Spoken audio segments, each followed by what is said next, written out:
Hi friends, mixie running కావటని చెప్పి తీసుకొచ్చారు friends. Local mixie తీసుకొచ్చారు ఫ్రెండ్స్. మిక్సీకి స్విచ్ పోయింది ఫ్రెండ్స్. ఇదైతే overload switch friends. Switch trip అయిపోయింది, పూర్తిగా పట్టేసింది ఫ్రెండ్స్.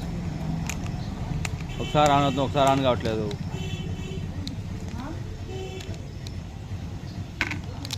ఇదైతే కొత్త స్విచ్ ఫ్రెండ్స్. ఈ స్విచ్ మార్చుకుంటే సరిపోయింది. ఈ బటను ట్రిప్ అయిపోయినప్పుడు కొద్ది బటను పొడవు వచ్చింది ఫ్రెండ్స్. మళ్ళీ నొక్కితే మళ్ళీ ఆన్ అయింది ఫ్రెండ్స్. ఇదేమో ఆన్ కావట్లేదు, అందుకని ఈ స్విచ్ మారుస్తున్నాను ఫ్రెండ్స్. మీరు కూడా ఓవర్లోడ్ స్విచ్ పోతే మార్చుకోండి ఫ్రెండ్స్. మార్చుకుంటే మిక్సీ రన్నింగ్ అయిపోయింది. నేనే డైరెక్ట్ చేసి చూశాను, బాగానే ఉంది. ఇట్లాగే రన్నింగ్ చేసుకుంటే మిక్సీ మోటార్ కాలిపోయింది ఫ్రెండ్స్. అందుకని ఈ ఓవర్లోడ్ స్విచ్ మారుస్తున్నాను సార్. ఇది స్టెప్ ప్లేయర్ లాగా పనిచేసిద్ది. మా వీడియో నచ్చితే లైక్ చేయండి, సబ్స్క్రైబ్ చేసుకోండి ఫ్రెండ్స్. Bye friends.